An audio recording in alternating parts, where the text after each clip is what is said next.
Good evening and Shana Tova, everyone. We are getting together for the last Shabbat before the new year. Next year, we will read again this week's portion because Rosh Hashanah falls on Shabbat. We're going to be reading Haazinu, I believe, for 3 weeks. So we have a lot to cover, and therefore I wanted to take tonight two most basic ideas from the portion of Haazinu and expand on them so we can have more topics and more discussions in the next following weeks. Tomorrow, the eve of Rosh Hashanah, there is a tradition for all men to annul their vows. Immediately after morning prayer, we assemble 10 men and appoint them as a court. If there are no 10 men, as like this year in quarantine, it will be difficult to assemble 10 men. We must have a minimum of 3. And those 3 men are considered to be the court judges who have the power to annul any vows which we made at the beginning of the year. We also make a proclamation that in next year, anything we say we will do, which by Jewish law is considered to be a vow, we are canceling it out now and making it null and void, unless we stipulate the day earlier that we take upon ourselves to do something. Let me just explain that a little bit. In Jewish law, if I say I am going to visit someone or I'm going to buy a house, by speaking, it is considered very, very important, and it is similar to a vow. Same thing if I do something 3 times, let's say I give tzedakah 3 times, 3 days in a row, or I study Torah the same time, the same topic for 3 days in a row, that just by the very fact that I did something 3 consecutive times becomes a vow. How do we, so to say, get away from it and are able to change and stop? We do it before Rosh Hashanah, before the beginning of the year. We make a proclamation in front of the court, telling the court that any vow that I take upon myself or anything that I did 3 times, I am therefore from now henceforth making a proclamation that it will be null and void, and I have no intention of converting it into a vow. And that allows us, gives us the permission to continue on with life without worrying about breaking a vow. And next year we'll be doing the same thing again. That's why on Yom Kippur, the holiday begins with a very, very moving prayer, which maybe next week we will discuss, called Kol Nidre. What are the words Kol Nidre means? All vows. We again want to make sure that the vows that we took upon ourselves without even realizing should be nullified and considered as not and have no value. That's the beginning of Yom Kippur. And again, maybe next week I will explain how come the holiest day of the year, this is what is in our mind instead of worrying about our life. Are we going to be blessed for a new year or not? So the idea of judges is something that came to my mind, and I turned into an attorney and I asked them, what are the criteria in order for one to qualify as a judge in the civil court, in our civil system? And he started telling me all kinds of stuff that, that a person needs to qualify before becoming a judge. But when I started grilling the person a little bit further, he summarized it in the following. He says, basically, a judge is someone who couldn't make it as a lawyer. So I'm not so sure if it's true or not, but I want to share with you the criteria that required for a Jewish judge in the Jewish court. According to Jewish law, a judge must be an honest man that have no record, but in addition, he must be beloved by his family and community. He must be married and has a family. And by the way, there can be a female judge as well. In our history, we had Deborah, who was a judge, a female judge. There were other judges, but she's the female judge, they're the most famous. So everything I show with you applies both genders, male or female.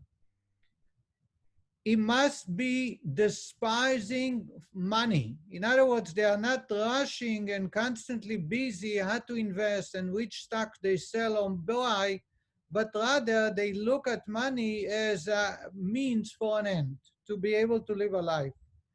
He loves to reach the truth and know the truth and tell the truth. He is loved by the community. He earned a good name. And he must be a person who speaks softly and kindly. The way the person speaks tells volume about the person. However, this is, by the way, this is just a short list of the requirements, but I want to mention two more that are very important. One is the Talmud tells us that there must be in the court one judge that knows the entire Torah. He must be familiar in every topic so that in case judges err because they didn't study that topic, there should be one pointing out where to find that topic that's discussed in the Torah. So in a court of 3 or 23 or 71, one must be one that knows the entire Torah. The Tosefta, another part of the Torah based on Rashi's explanation, tells us that there must be a judge must understand directly the language of the litigants. You cannot have an interpreter in between. And the reason is, when you have an interpreter, it's almost like a veil. You can't see all the details and the fingerprints and the lines that appear. So when someone comes before the court and he only speaks English or Spanish or Chinese, the judges may not afford to get an interpreter to assist them in the language. They must be speaking the language of both litigants and witnesses, because the judges need to evaluate whether the person tells the truth or not. And when the person speaks through an interpreter, they may conceal the truth and it does not come through in the true color that it should, either the truth or false or lying. And therefore, by Jewish law, a judge cannot have an interpreter to interpret the litigant's words. The Lubavitcher Rebbe points out that on the last day of Moses' life, he chose to teach the Jewish people a song. The entire portion is one chapter, only one chapter, which is never, there's another portion. Chapter 32. And the beginning of the Torah portion is with the word Haazinu. Haazinu means hearken, listen, or in proper language it would translate into listen closely. In other words, Moshe Rabbeinu wants the people to remember the final words of Moshe. He says to them, please use your ears to listen.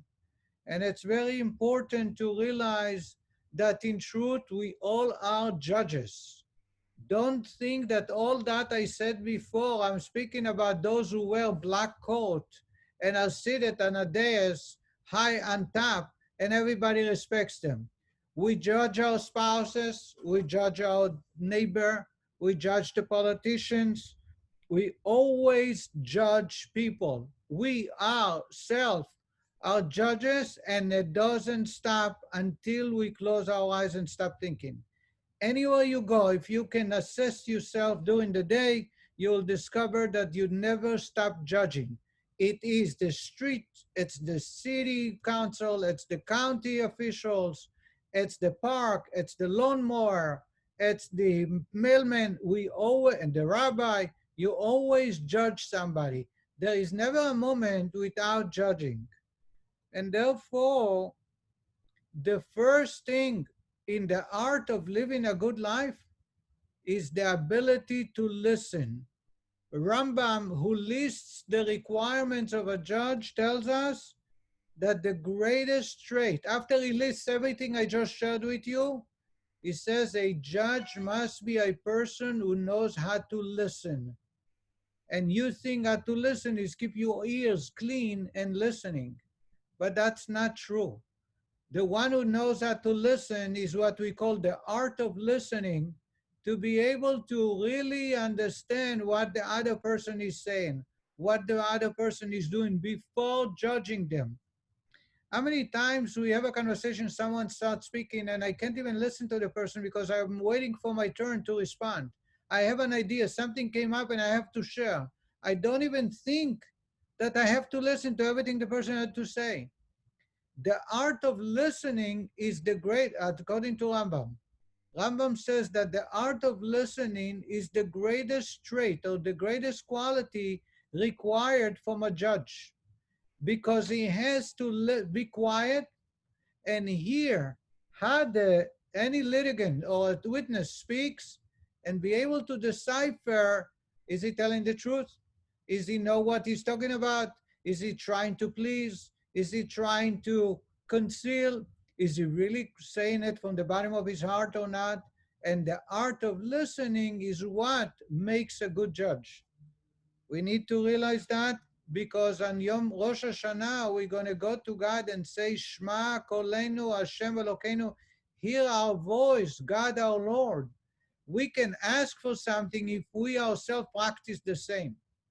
That's why we say in the prayer, Ki ata shomea kol truat amcha Israel. We repeat that the words, you listen to our cry, several times during each one of the prayers. And the reason we do that is only if we are able ourselves to act and practice in the same way. And that's why the most important prayer in the Jewish tradition is Shema Israel. Hear, O Israel. Listening, I'm not going to talk. There is a whole discussion I can share with you about the holiday of Rosh Hashanah, where we read about Ishmael. And the reason we read about Ishmael, who is not even Jewish, in Rosh Hashanah prayer is because his name is Ishmael. He listens. God told Abraham to name him Ishmael because God listens to Abraham's plea. And that's what made Ishmael at the end of the life to return back to God, because he listens to his father and mother. And we see it throughout the Bible that Ishmael became a righteous man at the end of his life just because he had the trait of listening and practiced it very well.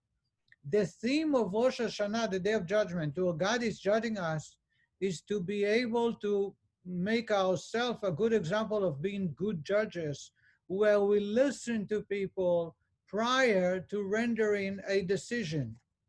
And here comes the famous joke about, I'm embarrassed even to say, but for the sake of not being said that I don't have a sense of humor, about this man is getting old and his hearing talent is not that great.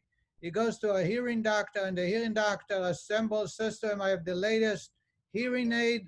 It's the best one you ever seen. You can hear everything from 50 miles away. He pays a hefty price. He puts it on and he goes home. 3 weeks later, he visits a doctor, and the doctor asks him, how's the hearing aid? And he says, great.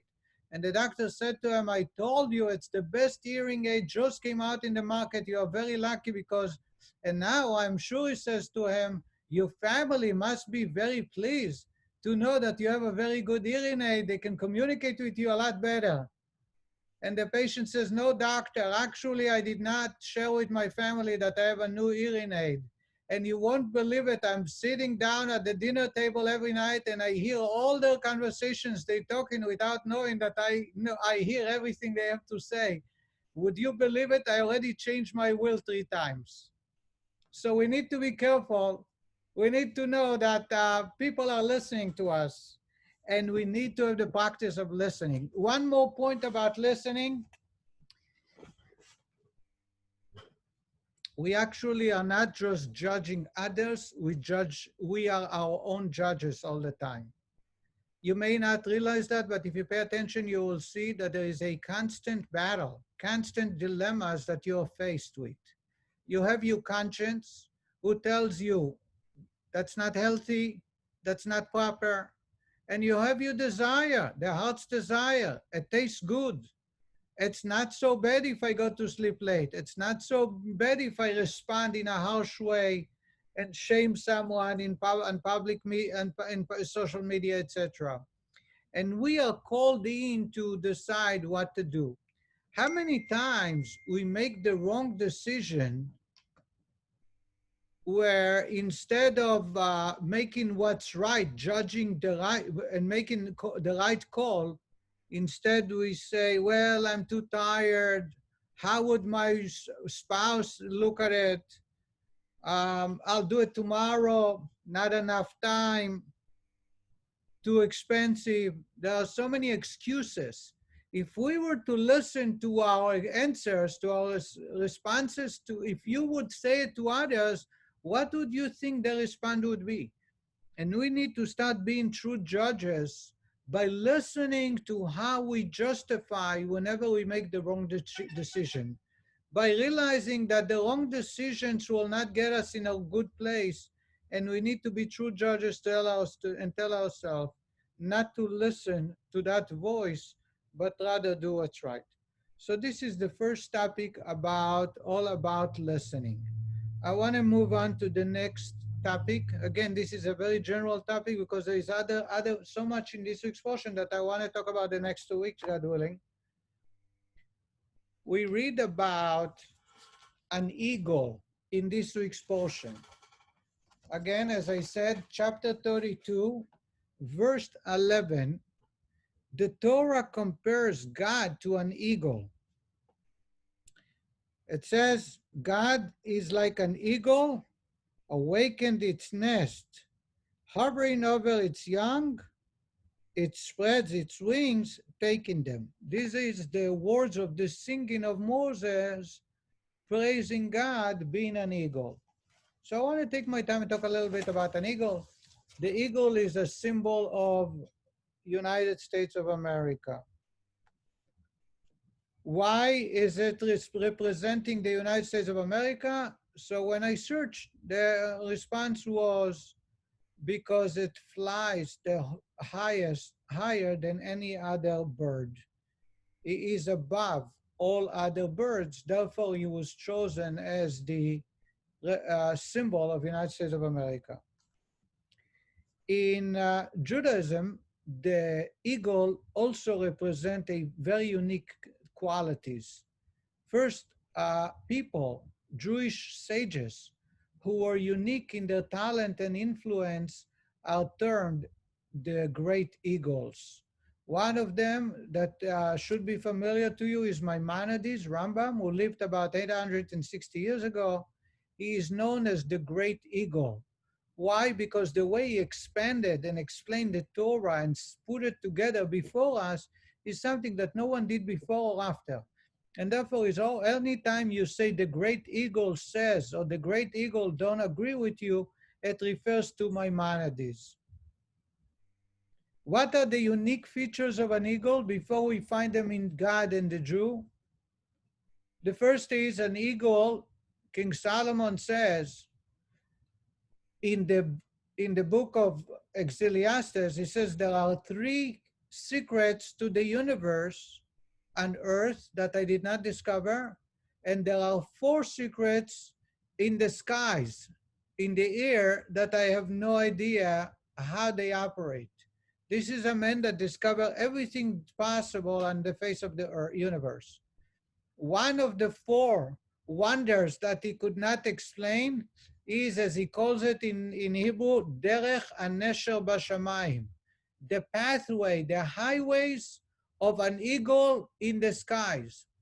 You can take an eagle and lock him up in a dark room for years, decades.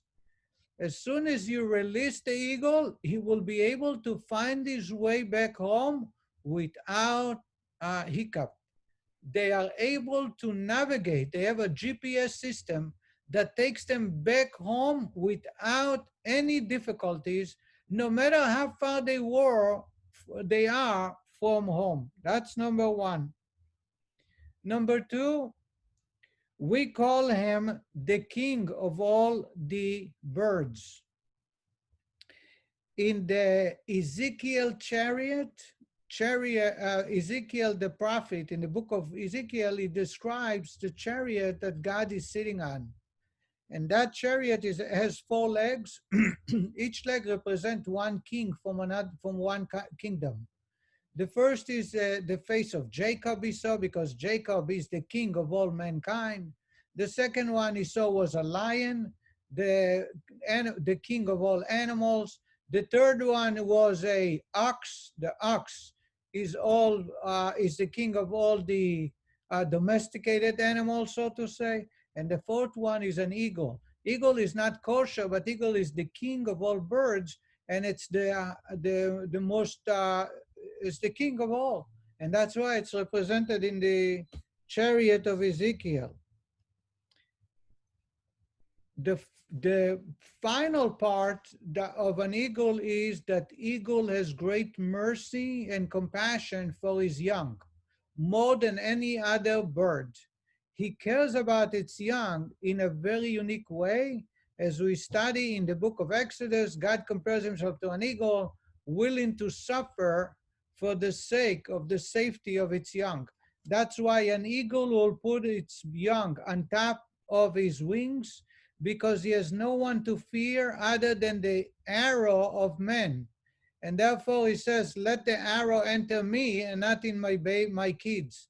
So he's putting his young on top of his wings. As opposed to all other birds, they fear the eagle, so they hold it with their claws. They're holding the babies when they fly, because the one that can grab the babies and harm them is the eagle, not men.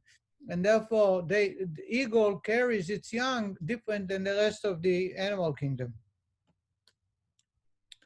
And that's why when God took us out of Egypt, it's like the eagle carries its young. God says, I carry you on the wings of an eagle, because it represents the great compassion that God has towards towards the young, towards the baby. The Jewish people are also compared to an eagle. The first is, the Jew always will find his way back. Remember, I told you the quality of an eagle is that no matter where you find him, King Solomon couldn't explain the GPS system that works with an eagle, that they can always get straight back home no matter where you drop them. According to the Jewish tradition, a Jew will always come back. You can lock up the neshama, the soul, hide it, and conceal it from its home, spiritual home, and yet somehow they will find their way back. If not this time, it's the next generation, the children or the grandchildren. Somehow they will return back to God. Number two, it rises above all other birds. When they fly in the sky, they fly higher than any other bird. The Jewish people, we are told in the Torah, can reach higher than the angels, because they are able to connect to God higher than anybody else. And finally, he is very compassionate and does not leave its young behind, meaning that the eagle will always be willing to sacrifice himself for the sake of its young. Why is it important? This quality to me is the most important one. And the reason is, there are many people that are starting to act like an eagle in the way that they are connecting to God. They study Torah, but somehow they don't pay attention to where their young and spouses are. They feel that if the excitement of studying Torah is so great, and the connection to God is so important. Therefore, that's the main focus and the main goal that they have to concentrate, and they are really working very hard. The problem is they're part of society, they're part of a family, they're part of a community, and they let go of all that for the sake of coming closer to God. Being an eagle comes to remind us that together with us serving God and connecting to God, we must be like an eagle who is very compassionate and cares about the young and is willing to sacrifice himself for the sake of its young. In other words, we need to realize that sometimes slowing down in our connection to God, being able to make sure that it's not just me, but my family and all my surrounding, even if it means I have to slow down and I have to take it much slower, it is the right thing to do. And this way we are able to resemble the eagle, the way an eagle behaves. And that's how we come much closer to God. This is for this week. I would like to conclude again by wishing everyone Shana Tova, Ktiva v'Chatima Tova, and may we continue